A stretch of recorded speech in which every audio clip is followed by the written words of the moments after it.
Welcome, dear friends, to the quiet charm of Marleycombe, a village tucked gently between rolling hills and ivy-clad cottages. It is early autumn here. The air carries a crispness, leaves tumble lazily from great oak trees, and after Sunday service, villagers gather for tea and hushed conversation. At first glance, it is a picture of serenity, yet every village holds secrets, and tonight we follow one most curious indeed. Our tale is titled, The Raven with the Deadly Secret, a Miss Marple Mystery. Tell me, would you be the one to guard such secrets, or uncover them? The village green of Marleycombe glowed with autumn's bounty that afternoon. Long tables sagged beneath jars of glistening jam, sugared seed cakes, and carefully stitched embroidery, each stall tended by proud hands eager for praise. Children darted between hay bales and bunting, their laughter mingling with the steady toll of church bells. Then, a sudden flutter of wings. A great black raven swooped low over the fête, its shadow spilling across the raffle table. Gasps rose, hands clutched at pearls and hats, until the bird alighted upon the church roof, glossy feathers gleaming like ink against the September sky. Nervous laughter followed, though talk of omens was already stirring. Before the merriment could quite recover, a cry pierced the air. Mr. Henry Carstone, the local solicitor, staggered forward, his raffle tickets scattering to the ground. With a hand pressed to his chest, he collapsed beside the prize basket. A circle of horrified villagers gathered, some calling for water, others whispering of poison. When his pocket was searched, a slip of paper appeared, its single word stark and strange, Raven. And there, a little apart, sat Miss Marple, knitting needles clicking softly, her eyes keen and thoughtful. Chapter 1. Whispers Beneath the Oak. By the following morning, the quiet lanes of Marleycombe were alive with voices, each carrying its own version of the shocking scene at the fête. At the bakery, where the scent of warm loaves drifted temptingly into the street, customers lingered longer than usual, eager not so much for bread as for the latest morsel of gossip.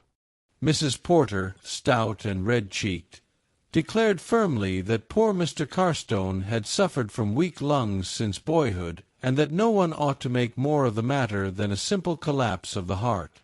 Others were not so convinced. Old Mr. Hargreaves, polishing his spectacles with exaggerated care, spoke of omens and curses, reminding all who would listen of the raven's dark arrival just before the tragedy. Young wives whispered that Carstone had been seen quarreling with a client days before, though none could say who. Outside the churchyard, where the morning sun dappled through the branches of the great oak, the tone was more hushed, more speculative. "Poison," someone breathed, and the word spread like smoke. "In the cider, perhaps, or slipped into a seed cake." The notion chilled even those who enjoyed such whispers. And though voices rose and opinions clashed, one fact remained: Marleycombe, so used to its gentle routines, had been shaken. Beneath the rustle of autumn leaves, the village sensed that something darker than mere misfortune had come to stay. By afternoon, the talk had shifted from Mr. Carstone himself to the raven that had so unervingly flown above the fête. At the post office, where letters were sorted with more deliberation than usual, Mrs. Parsons leaned over the counter and whispered, "Birds know things we cannot. Mark me, it was a sign." Others nodded gravely, recalling half-remembered country tales of black feathers at doorsteps and birds tapping at windows as portents of death. Children, eager to join the drama, claimed they had seen the creature perched near Carstone's office days before, as if it had chosen him for its prey. Their stories grew in the retelling: glowing eyes, a croak that sounded like laughter, wings wider than the church door. Sensible villagers dismissed these embellishments, yet even the practical found it difficult to ignore the uncanny timing of the bird's arrival. Miss Marple, meanwhile, sat quietly in Mrs. Bantry's drawing-room, her knitting needles clicking in gentle rhythm. "People do so love omens," she remarked mildly, her eyes never leaving the soft yarn in her lap. "But in my experience, omens are most often the work of human hands. A bird in the wrong place, a tale retold and embroidered, it provides a most useful cloak for mischief." Her words, delivered in that kindly, matter-of-fact tone, lingered in the air longer than the gossip itself. For while the villagers were content to view the raven as a symbol of fate, Miss Marple saw it instead as a clue, and perhaps a deliberate distraction from a much more ordinary, and therefore more dangerous, human intention. That same afternoon, Miss Marple found herself seated in the cheerful, if somewhat over-furnished, drawing-room of her old friend Dolly Bantry. A generous fire crackled in the grate despite the mildness of the season, and on the low table lay a plate of seed cake, already missing several generous slices. Dolly, bustling and bright-eyed as ever, poured out the tea with a flourish and launched into her account of the village chatter. "My dear Jane, the things one hears!" she exclaimed, leaning forward with an expression of relish. Carstone was said to be on the verge of bankruptcy, though, of course, he kept a very upright front. And there are whispers, oh yes, that he had more than professional dealings with that dreadful Mrs. Fanshawe. A solicitor ought not to be seen leaving a lady's house at midnight. Don't you agree? Miss Marple nodded politely, sipping her tea and allowing Dolly to continue. Rumors of debts, of quarrels over land, of an inheritance contested. Dolly laid them all out like cards upon a table. For every tale, Miss Marple quietly weighed the likelihood, separating fancy from fact with the precision of one who had listened to village gossip for a lifetime. At last, Dolly leaned back, triumphant. "There you have it, Jane. Half the village could have wanted poor Carstone gone." Miss Marple's needles clicked softly as she smiled. "Yes, Dolly. And that is rather the difficulty, isn't it?" Evening drew softly over Marleycombe, laying a hush upon the cottages and gardens. In her sitting-room, Miss Marple settled into her accustomed chair, the fire throwing gentle flickers against the chintz curtains. Her knitting lay across her lap, though for once the needles were still. Instead, she allowed her thoughts to wander over the day's conversations, listening again in memory to the scraps of gossip that others had dismissed as idle chatter. To most, the villagers' stories contradicted one another, a jumble of rumor and fancy. Yet Miss Marple had learned long ago that truth often slips out by accident, hidden in the throwaway remark or the detail too small for notice. And tonight, two such details pressed upon her mind. First, the curious certainty with which Mrs. Parsons had spoken of the raven's presence near Carstone's office before the fête, as though she had seen more than she cared to admit.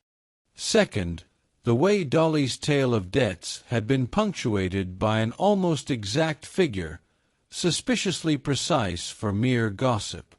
Miss Marple leaned back, fingers folded together, her expression thoughtful. Human nature, she reflected, seldom changes. Greed, pride, and fear dressed themselves in many guises, but the patterns remained constant. It was a matter of watching, of listening, of seeing where others failed to look. She was on the verge of another recollection when a sharp rap at the door startled her. Rising, she opened it to find Inspector Cray upon the step, his expression grave. "Miss Marple," he said, "I need your help." Chapter 2. The Solicitor's Secrets. Inspector Cray stood stiffly in Miss Marple's narrow hallway, his hat clutched awkwardly in one hand. He was not a man much given to seeking advice, and certainly not from elderly spinsters who, in his view, ought to busy themselves with knitting rather than murder. Yet necessity had driven him to her door, and necessity makes strange bedfellows. They moved into the sitting-room, where the inspector lowered himself into a chair with all the grace of a man wrestling an invisible burden. Miss Marple, calm and unruffled, poured him tea as if this were the most natural of visits. "It isn't straightforward, ma'am," Cray admitted, his voice low, almost grudging. "The doctor says Carstone's heart might have given out, but there are indications otherwise. A discoloration about the lips, a bitterness on the tongue, so the nurse swears. And yet no trace of poison, not as far as our quick tests can tell." He set his jaw, frustration etched in the lines about his eyes. If it was poison, it was subtle, administered in such a way we've yet to uncover. But everyone in the village has their tale, their suspicion, their theory. It's a mire, and I can't see through it. Miss Marple stirred her tea delicately. "So many voices at once, Inspector, can indeed cloud the matter. But human nature is quite constant, you know. If one listens carefully, the truth has a habit of slipping out." Cray frowned, but there was relief in his gaze. "That's precisely why I've come. Will you look into it, Miss Marple? Quietly, of course." Her needles clicked once more. "I dare say I already have, Inspector. Let us begin." By the following day, the village's gossip had found a new vein to mine, Mr. Carstone's papers. For years, he had served as solicitor to half of Marleycombe, drawing up wills, settling estates, and keeping the kind of secrets that only a man in his position could hold. Now, with his sudden death, whispers spread like ivy climbing a wall. At the post office, Mrs. Parsons leaned over her counter, lowering her voice to a thrilling whisper. "I heard he kept a locked case in his office, full of wills not yet executed. Inheritances, you see. All sorts of promises, and some not entirely straightforward." Others swore Carstone had hinted at a scandal involving land boundaries and disputed claims. If true, several villagers might stand to gain, or lose, a considerable fortune. And then there was the curious note found in his pocket, bearing only the word Raven. Some believed it to be no more than the scrawl of a man delirious in his final moments. Others insisted it must point to a hidden file, a code name of sorts, perhaps linked to one of those secret inheritances. Miss Marple, passing quietly through these conversations, listened with her usual serenity. To her, the significance was not merely in what was said, but in who said it and how. A solicitor's records could indeed prove motive enough for murder. And yet, she wondered, why make the matter so public? Why leave behind that single, cryptic word? The grocer's shop on High Street was always a hub for chatter, but on that particular morning it seemed more crowded than ever. The scent of apples and cheese mingled with the sharper tang of rumor as baskets clinked and boots scuffed upon the worn wooden floor. Mrs. Porter stood near the counter, pursing her lips as she examined the sugar jars. "Well," she declared, loud enough for half the shop to hear, "if anyone profited from poor Mr. Carstone's passing, it would be George Ellison. Owed more than he could ever pay, and Carstone had the papers to prove it." From the corner, Mr. Hargreaves sniffed disdainfully. "Ellison? Nonsense! It's the Fanshaws we ought to look at. Why, everyone knows Carstone threatened to cut them out of that inheritance if their accounts weren't put in order." The name was met with knowing nods, and then another voice, young Mrs. Linton, her cheeks pink from the chill, added, "But what of the quarrel last week outside the inn? Carstone and that stranger from London. It sounded fierce enough to me." Miss Marple, selecting a modest loaf and quietly listening, noted the pattern: debts, inheritances, quarrels. Always the same refrain, dressed in different names. Human motives, she thought, are seldom mysterious, only tangled. As she paid the grocer, she caught sight of Alice, the maid from the vicarage, slipping hurriedly from the shop, her face pale and her eyes downcast. Miss Marple had always held that servants often heard far more than they were given credit for, and young Alice proved no exception. The girl's hurried retreat from the grocer's was not merely the dash of a maid late to her duties. It carried with it the nervous flurry of someone desperate to avoid attention. Her pale face and trembling hands suggested she carried a burden heavier than her basket of potatoes. Later that afternoon, as Miss Marple strolled past the vicarage garden, she paused to admire the roses lingering stubbornly into autumn. It was then she heard it, the muffled sound of a sob. Stepping closer to the hedge, she glimpsed Alice seated on a low stone step, her apron crumpled in her lap, her shoulders shaking. Whatever the girl had witnessed, or perhaps overheard, it weighed dreadfully upon her. Miss Marple's instinct was to approach, to offer comfort, but she hesitated. A frightened bird, she reflected, will fly if pressed too soon. Better to wait, to let the moment ripen. Still, she stored the sight carefully away in her mind, for tears in a village often spoke louder than words. But as she turned to leave, another movement caught her eye, a shadow at the far edge of the vicarage wall. Someone stood half-hidden, watching the weeping maid with unsettling stillness. By the time Miss Marple looked again, the figure was gone. A chill breeze stirred the roses, and Miss Marple walked on, her thoughts sharper than ever. Chapter 3. The Maid in Custody. The news spread through Marleycombe as swiftly as smoke on the wind. The police had found a vial of poison in Alice's small attic room above the vicarage. By mid-morning, villagers were gathering in knots along the lane, whispering with grim satisfaction that the mystery had been solved at last. "She always was a sly one," declared Mrs. Porter at the bakery, shaking her head as if she had known it all along. "Quiet maids are the ones you must watch.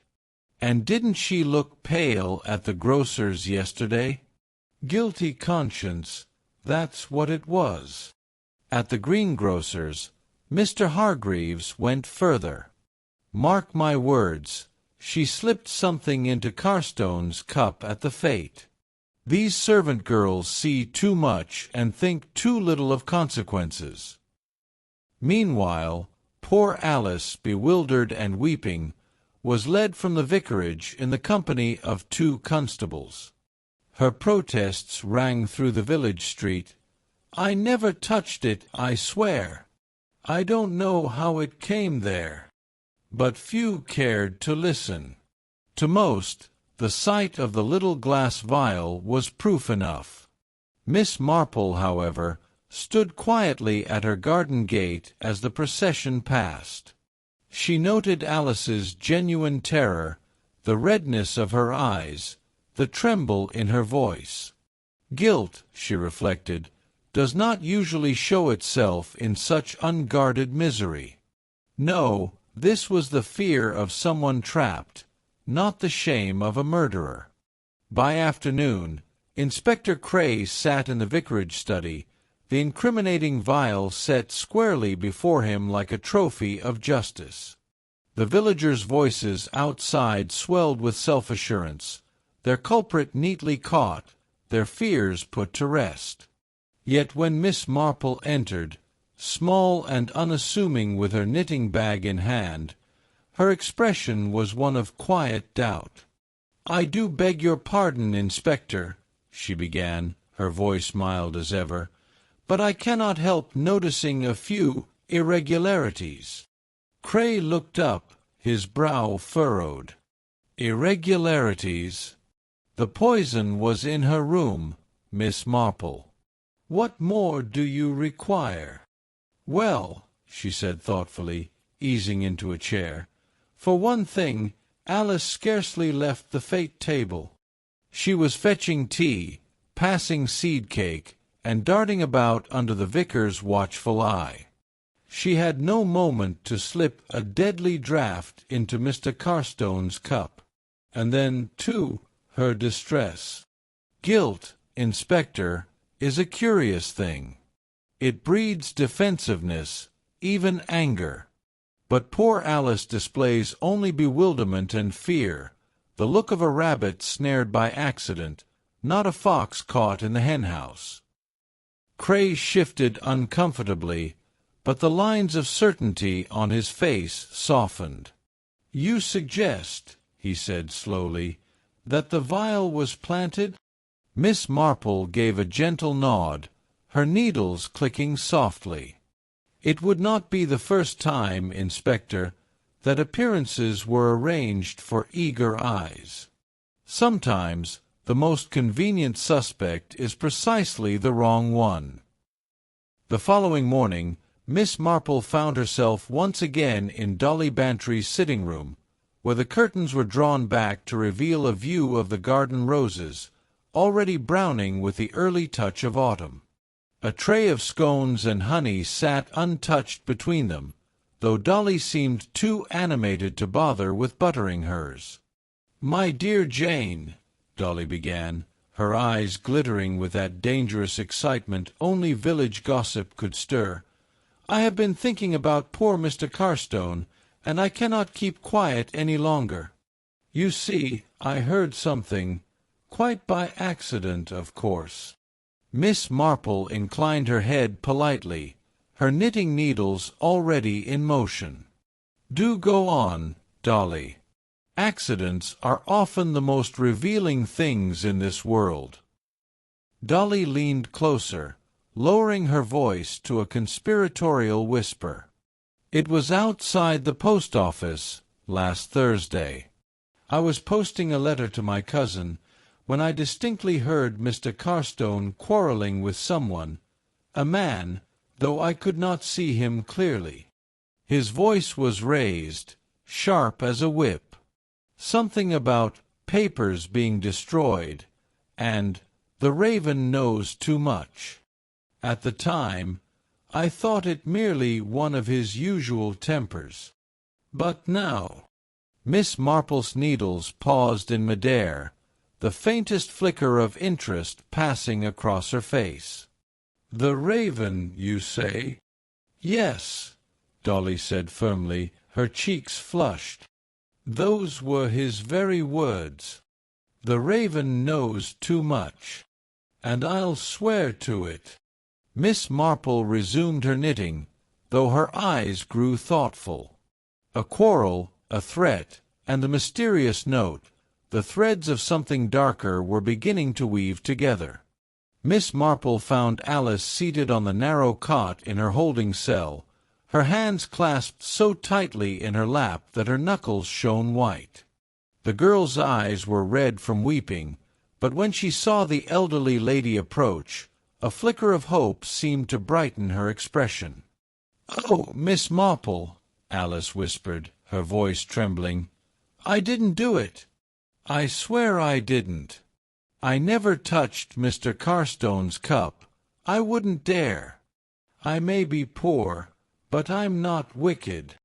Miss Marple sat gently beside her, laying a hand upon the girl's arm. "I believe you, my dear. Calm yourself and tell me what troubles you." Alice swallowed hard, her voice scarcely more than a breath. "The night before he died, I was polishing the silver in the dining room. Mr. Carstone came in, muttering to himself. He kept saying, 'The raven knows too much. The raven will undo me.' He looked pale, frightened, as though someone had cornered him. But when he saw me, he snapped and sent me away." Miss Marple's gaze softened, though her mind stirred with sharp curiosity. Twice now the raven had crossed their path, once as symbol, once as name. And at that very moment a commotion rose in the churchyard outside. Through the narrow cell window Alice gave a little gasp. There, fluttering black against the pale stone of the church, perched a second raven, its beak clutching a scrap of paper that stirred ominously in the breeze. Chapter 4. Shadows in the Churchyard. The raven flapped awkwardly along the church roof, the white scrap dangling from its beak like a flag of surrender. A small crowd had gathered in the churchyard, children pointing, the verger waving his arms as though to shoo the creature away. At last the bird released its burden, letting the paper drift downwards like a pale leaf. It was Miss Marple who stooped, unhurried yet precise, to retrieve it. She brushed the dust from the fragment and peered at the spidery typewriting, its edges torn as though ripped hastily from a larger sheet. The words were few but damning: funds diverted, fraudulent accounts concealed, discovery imminent unless silence ensured. Miss Marple's lips pursed. She held the half-letter delicately between her fingers as though it might vanish, and her pale blue eyes flicked toward Inspector Cray, who had arrived just in time to read over her shoulder.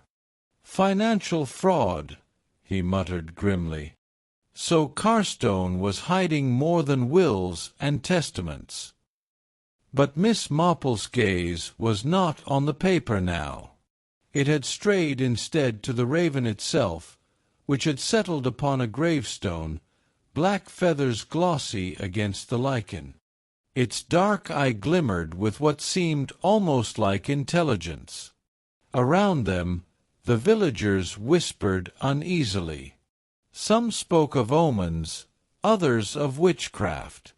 Dolly Bantry clutched her shawl tightly about her shoulders and declared it unnatural that a bird should carry letters in such a manner. Miss Marple said nothing, for in that fluttering scrap of paper lay not superstition, but cold, deliberate intent. Someone had meant for it to be found, and the question, of course, was who. That evening the village still hummed with talk of the raven's second message. Yet, while others fretted over omens, Miss Marple sat by the church lich-gate, her knitting needles resting idly in her lap, her mind drifting to memories of St. Mary Mead. She recalled a certain parish fund, years ago, that had been lauded as a model of Christian charity. The vicar had spoken warmly of new hymnals and fresh paint for the schoolroom.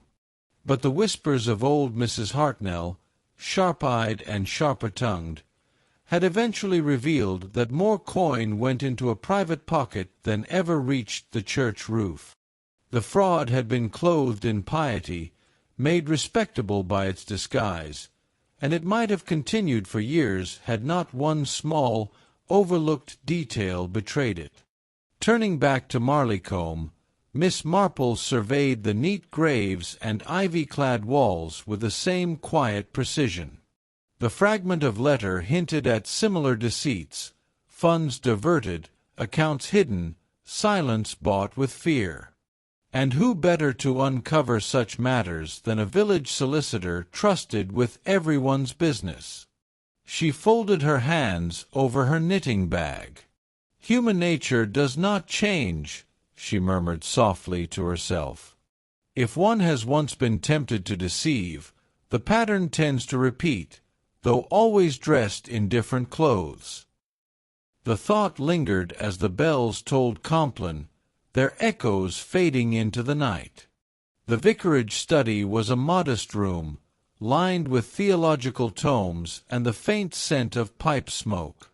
Reverend Hargreaves greeted Miss Marple with his customary politeness, yet his smile faltered when she settled into the worn armchair opposite his desk. "I wondered, Reverend," she began in her gentle way, "whether Mr. Carstone ever discussed his clients with you.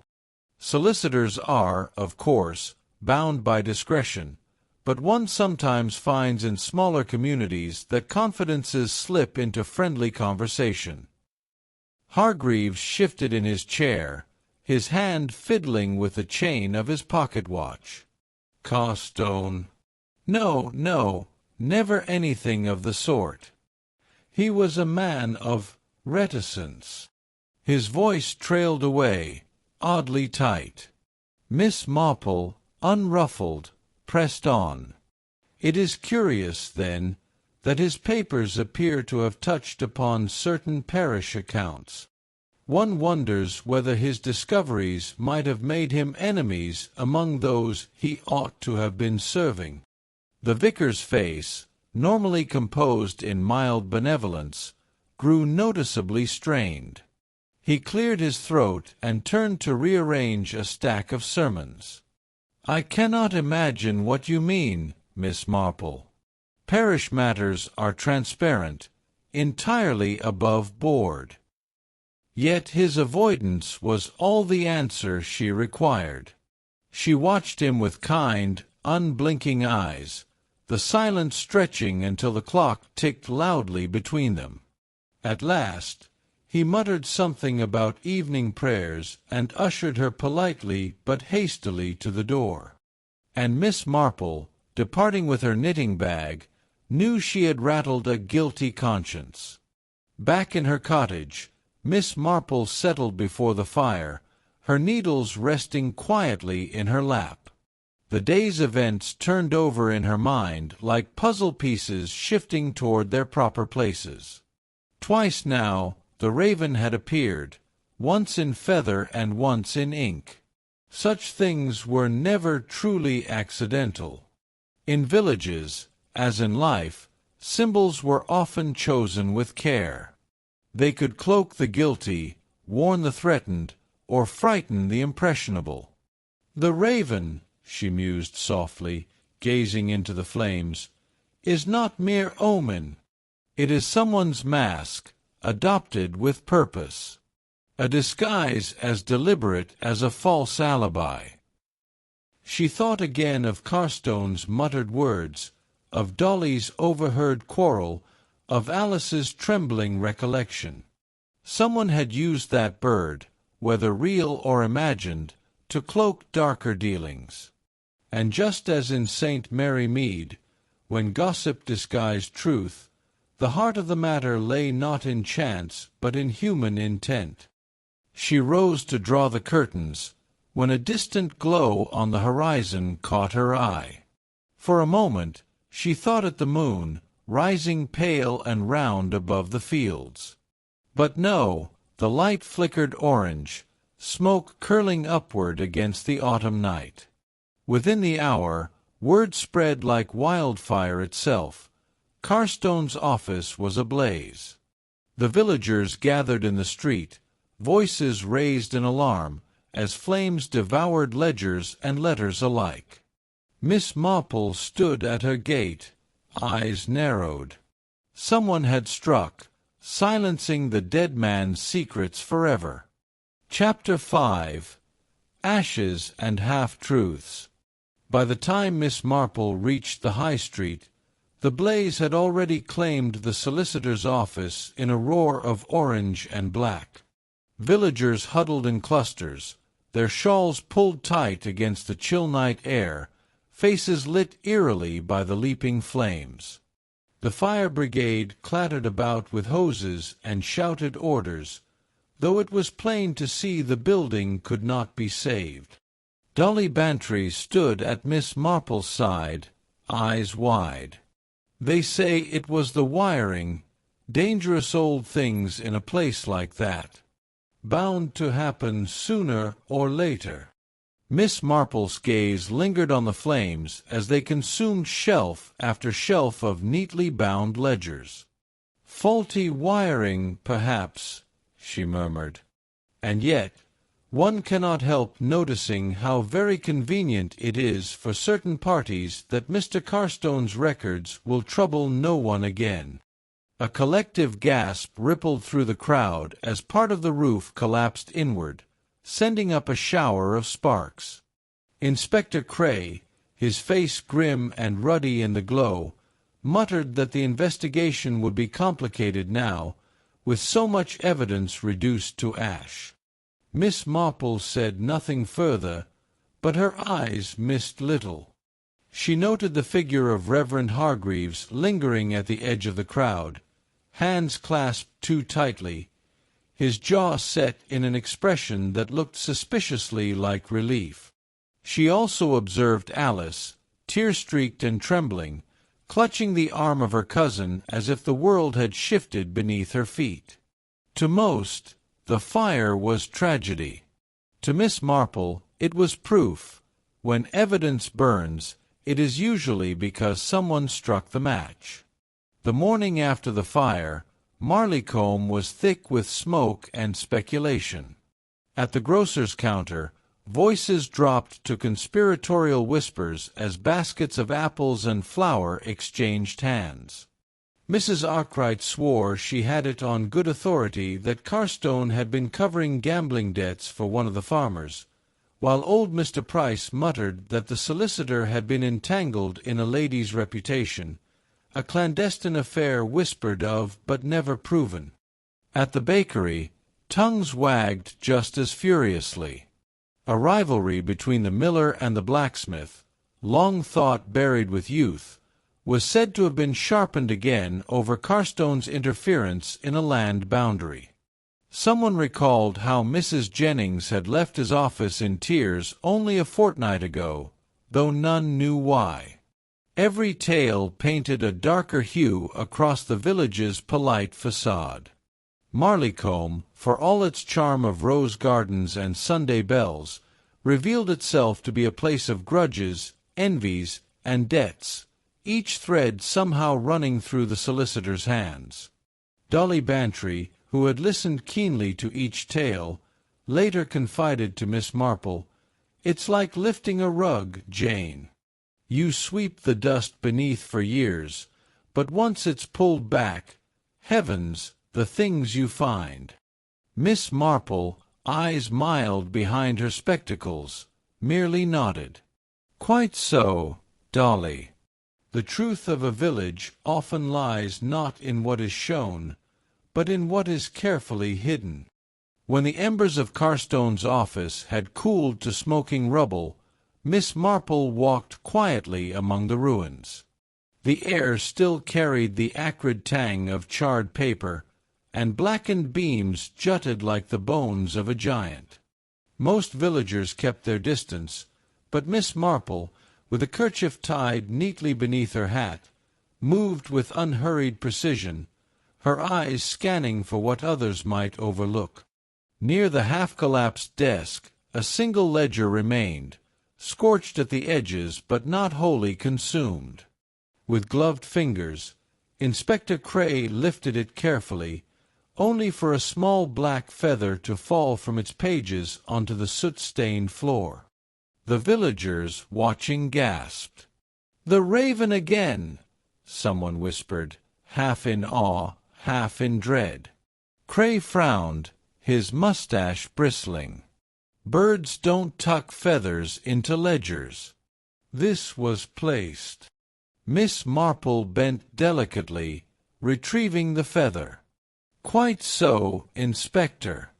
Ravens may be clever creatures, but they are not in the habit of filing evidence.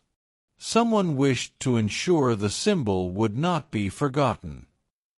Her gaze lingered on the ledger itself.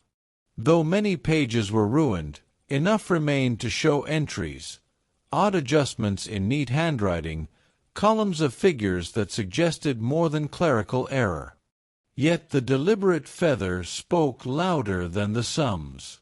As Miss Marple slipped the feather into her handkerchief, she reflected that this mystery was no longer simply about a death, but about a performance, and someone in Marleycombe was directing it with chilling care.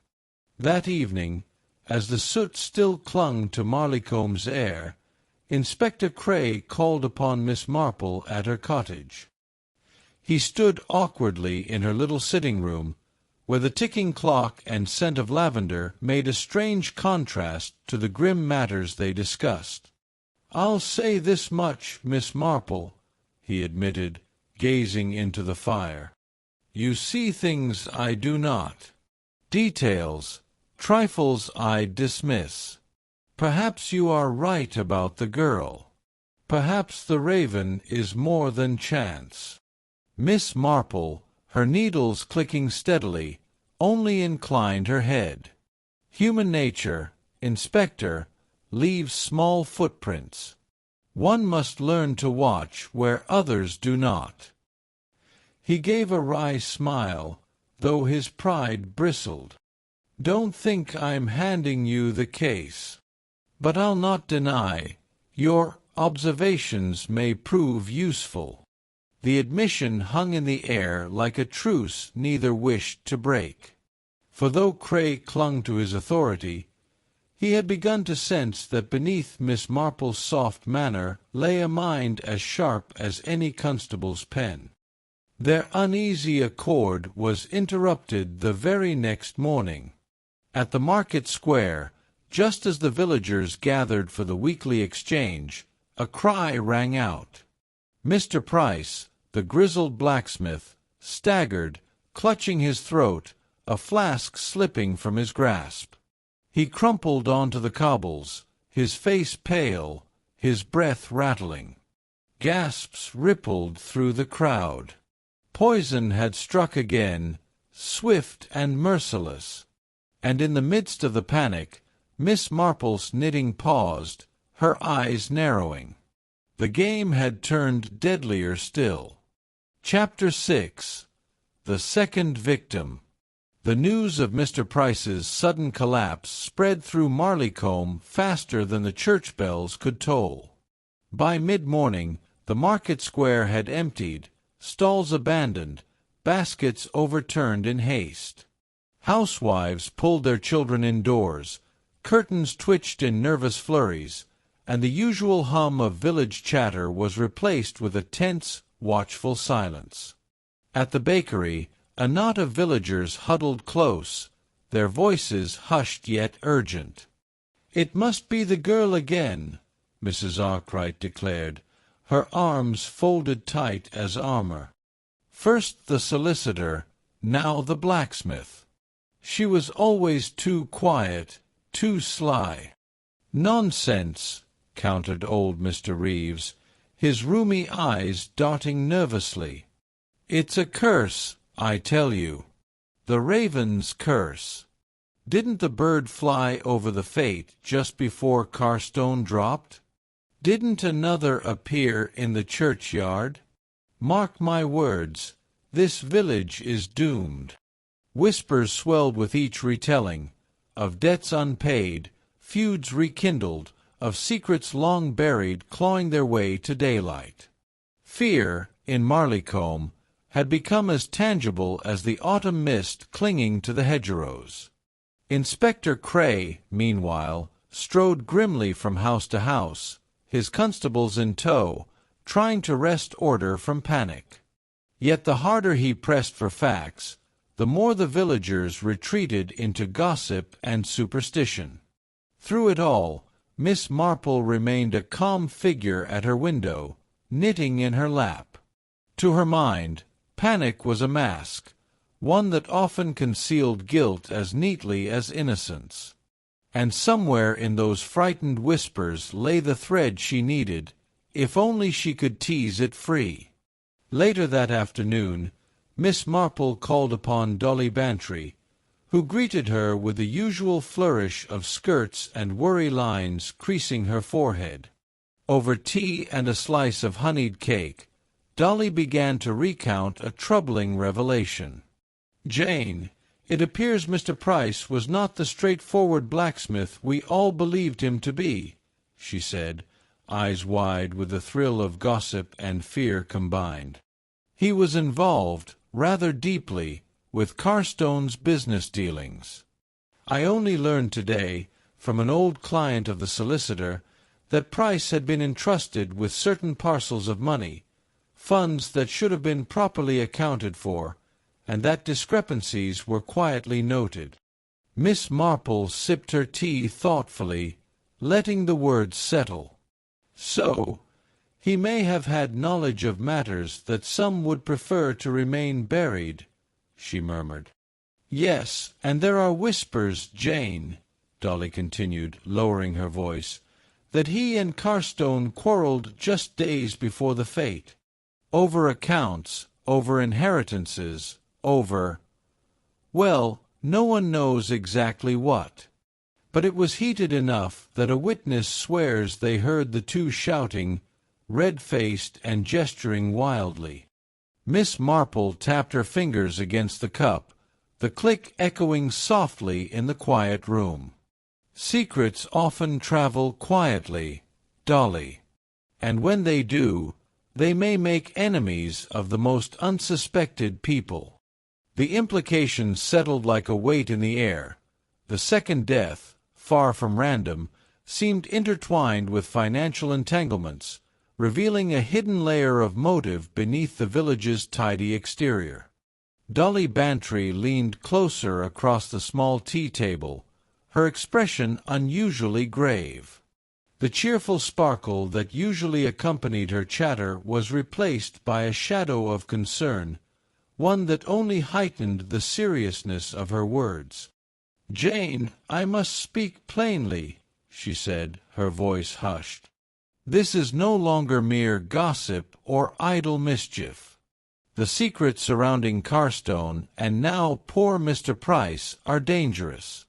People will go to great lengths to protect what they believe is theirs, and I fear someone may not hesitate to strike again."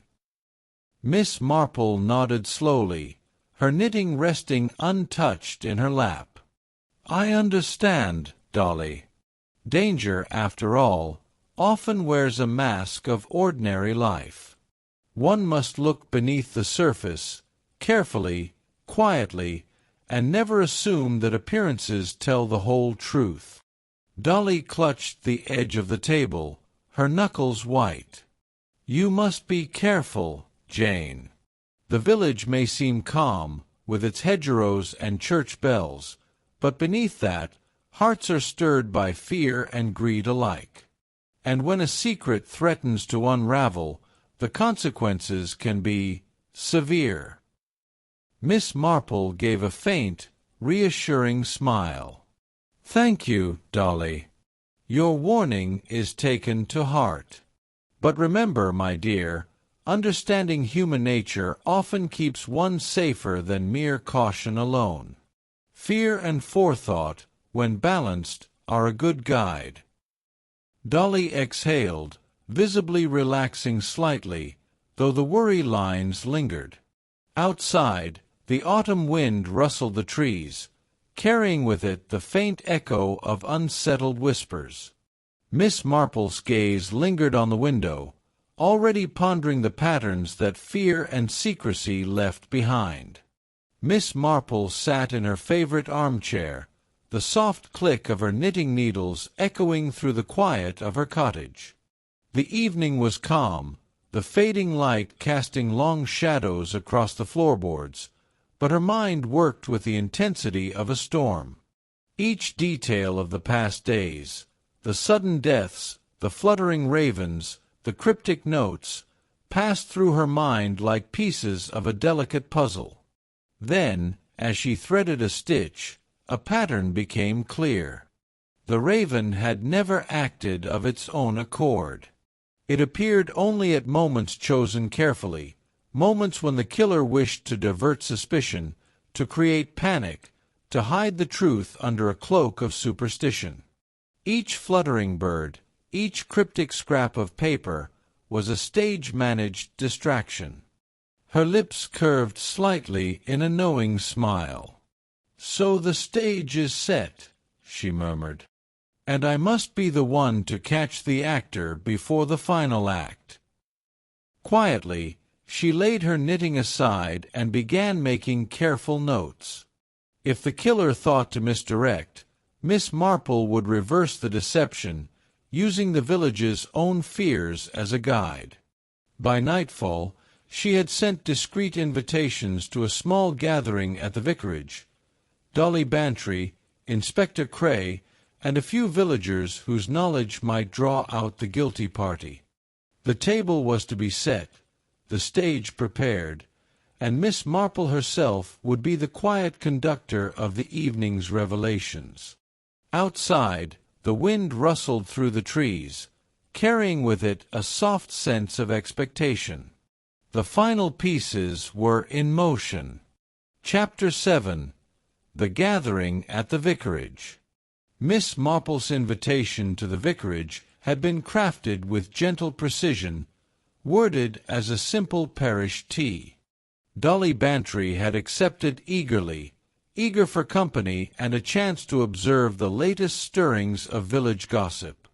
Inspector Cray arrived punctually, his coat still carrying traces of soot from Carstone's office, eyes wary but attentive.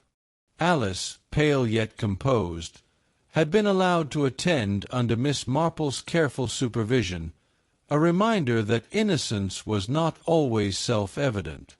As the guests arrived, the vicarage sitting-room filled with polite conversation, the clink of teacups, and the occasional murmur about autumn flowers visible through the tall windows. Miss Marple herself moved among her visitors with quiet ease, refilling cups, offering scones, and listening intently as conversations wandered from the mundane to the curious. Each person present had a connection to the recent tragedies, and each bore a secret, some small, some large. Carstone's unfinished work, the ledger now reduced to ash, the mysterious ravens, the half-hidden quarrels, all threads that might soon tangle the guilty. Miss Marple's eyes, pale and sharp, observed the subtle exchanges. A glance held too long, a frown masked with civility, a cough that sought to cover a shiver. Each reaction would, in time, reveal its meaning. In her quiet, unassuming way, she had assembled the pieces necessary to set the trap. What appeared to be a simple parish tea was, in fact, the stage upon which the final act would unfold. The vicarage sitting-room, warmed by the late afternoon sun filtering through lace curtains, hummed with quiet chatter. Miss Marple moved among the guests with the light, unobtrusive grace of someone entirely absorbed in the comfort of tea and conversation. Yet beneath her calm exterior, her mind was keenly attuned to every flicker of expression, every hesitant gesture. "So," she began lightly, handing Dolly a fresh cup of tea, "I hear the ravens have been unusually active of late. Quite curious, isn't it?" A ripple of tension passed through the room, though Miss Marple's voice remained gentle, conversational. Eyes darted momentarily toward one another, lips tightened, and small coughs emerged as nervous barriers against revealing too much. She continued, moving to Inspector Cray. "One wonders why such a clever bird seems to appear at the most inconvenient moments. Do you think they understand the trouble they witness?" Cray's jaw tightened, but he did not answer immediately, clearly noting the reactions of others. Miss Marple's eyes, small and precise behind her spectacles, lingered on Reverend Hargreaves. A slight stiffening of shoulders, a quick blink, a hand brushing nervously over a coat pocket, subtle yet telling. Next, she addressed Alice with gentle warmth, prompting the girl to describe the events at the market square. Though Alice spoke timidly, her answers were consistent and unhesitating. In contrast, the vicar grew increasingly fidgety, avoiding eye contact when the word "raven" was mentioned again. Each word, each pause, each fidget told Miss Marple more than the villagers realized.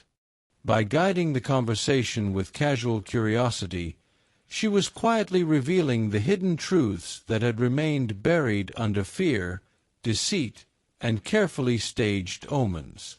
Miss Marple placed a delicate plate of biscuits on the center of the vicarage table, her movements measured and calm, as if the world held no urgency.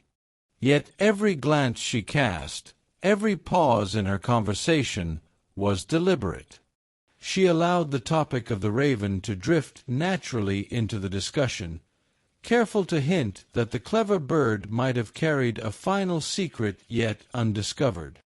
"You know," she said softly, addressing the small gathering, "one wonders whether the raven, having delivered its messages so faithfully, might have witnessed something more, something that no ledger or letter could reveal. Perhaps there is one detail we have all overlooked." A subtle shiver went through the room. Dolly Bantry clutched her teacup tighter, and Inspector Cray's eyes narrowed, studying each guest with renewed vigilance.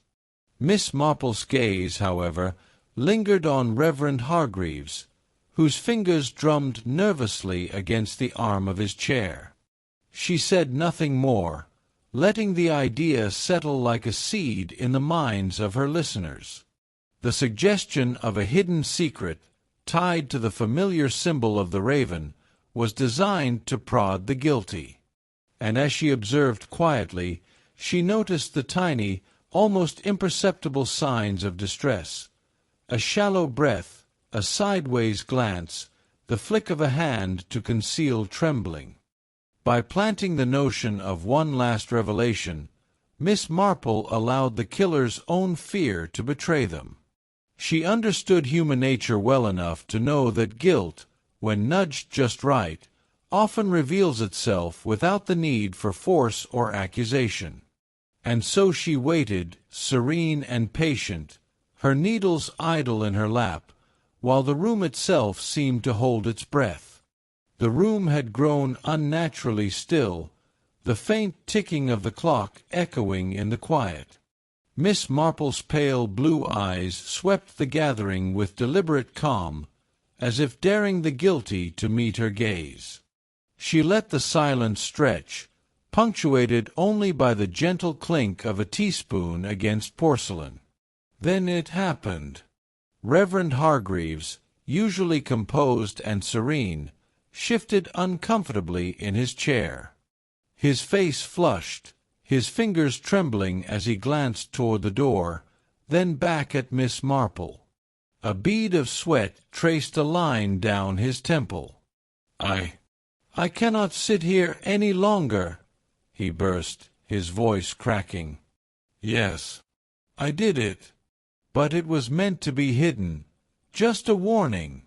The money, the ledgers, Carstone discovered too much, and I feared ruin." Gasps filled the room, Dolly clutching her shawl, Inspector Cray stepping forward, hand on his notebook.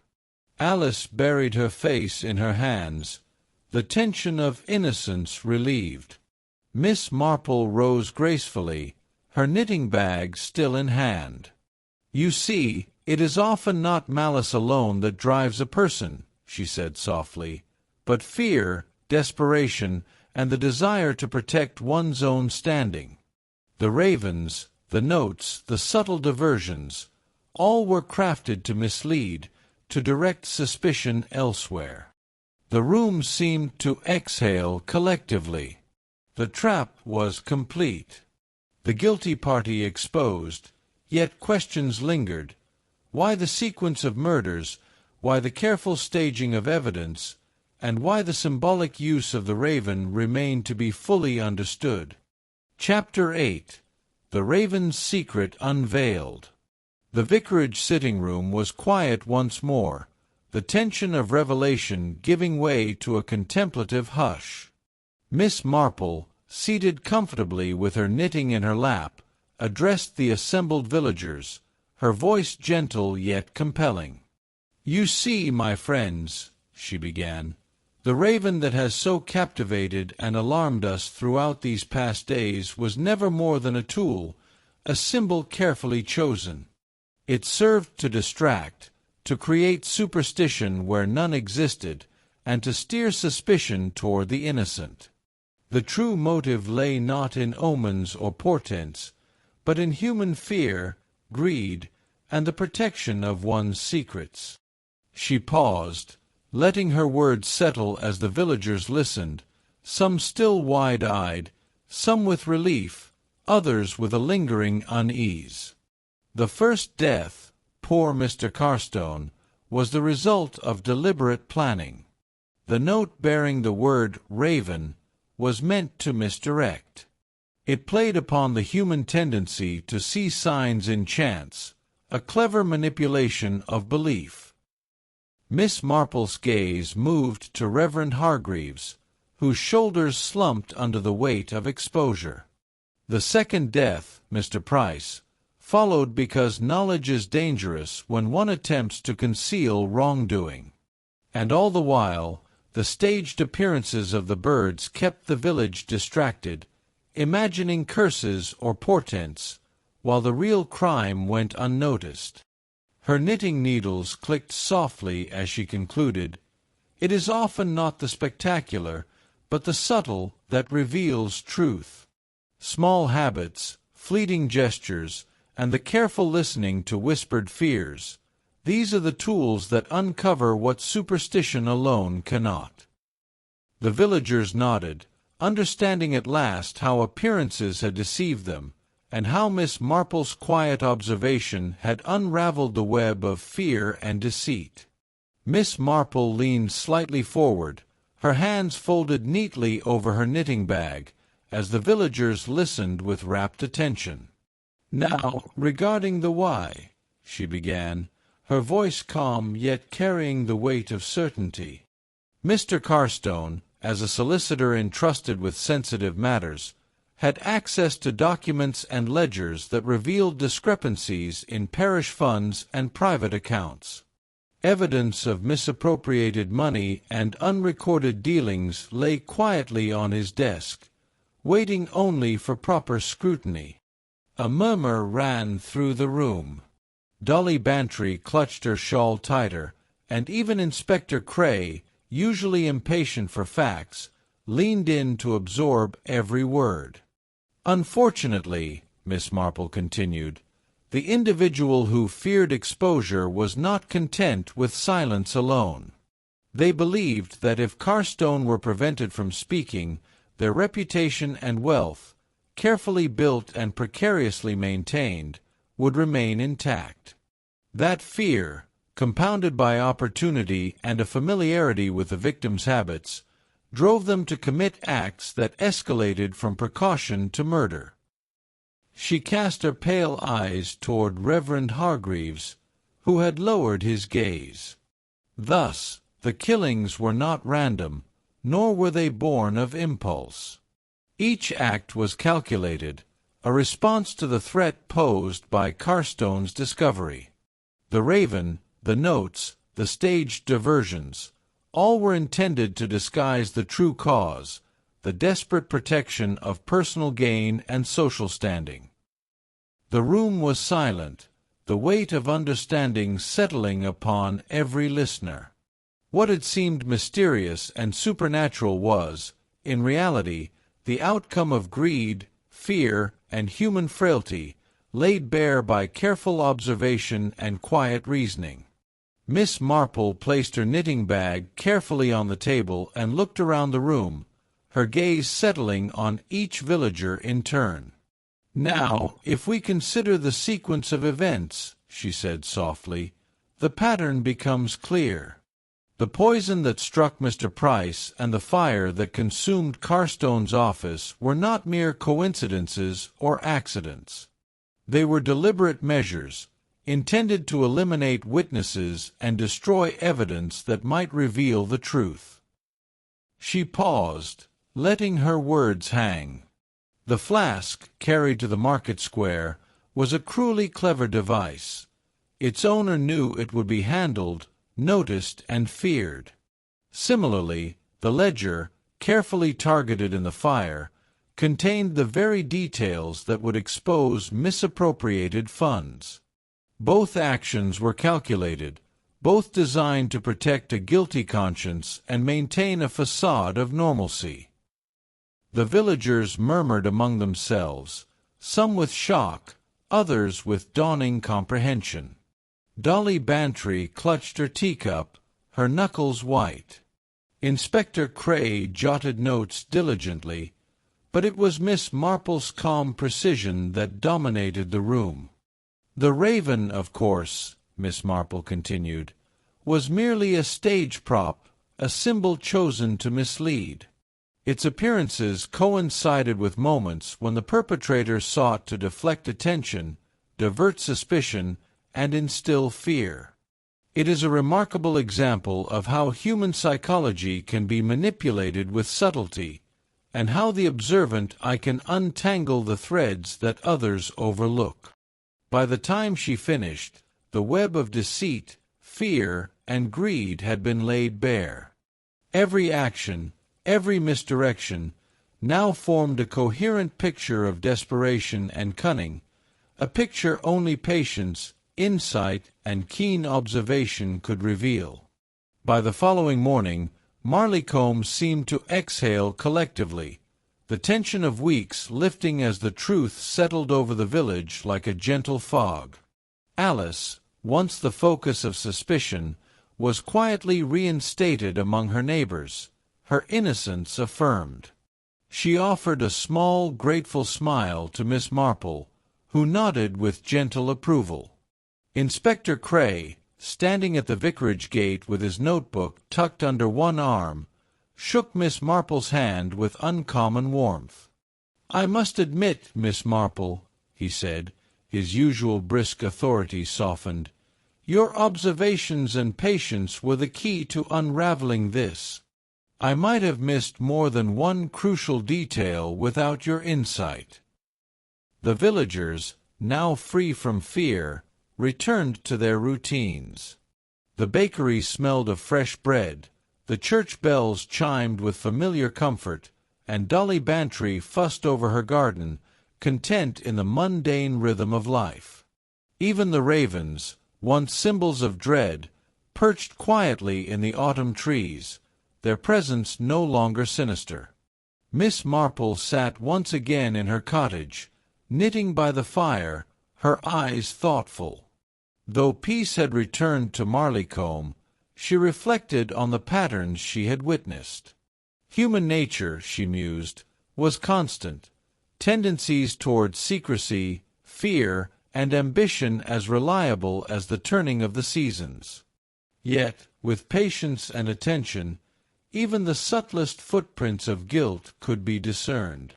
And so, with the village calm once more, she allowed herself a small smile, settling into the comforting rhythm of life, ever watchful, ever mindful, and ever ready for the next secret waiting quietly to be uncovered.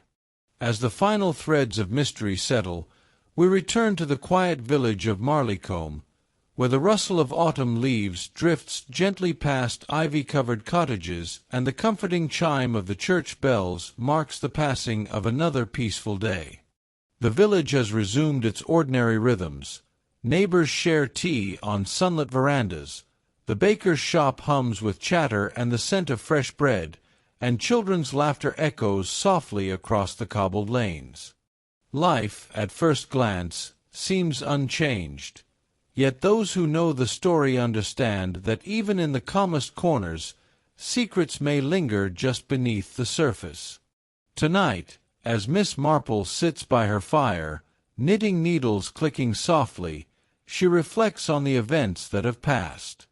Her keen observation has unveiled the truth behind the raven, the poisoned flask, and the burnt ledgers. She reminds us that what appears ordinary is often layered with human ambition, fear, and cunning, and that even the most subtle hints, if carefully observed, can reveal a hidden reality. And so, dear listener, we leave Marleycombe for now, with a gentle question. Do you think you would have noticed the clue about the raven? Or would you, like so many, have been swayed by gossip, superstition, or fear? We invite you to share your thoughts in the comments, discuss what you might have discovered, and subscribe to join us for more cozy mysteries. Pour yourself a cup of tea, settle near the fire, and let your imagination wander through villages both familiar and fantastical. For in the quiet moments, much like Miss Marple, you may find the clues others overlook, and discover that even the calmest places hold stories waiting to be uncovered.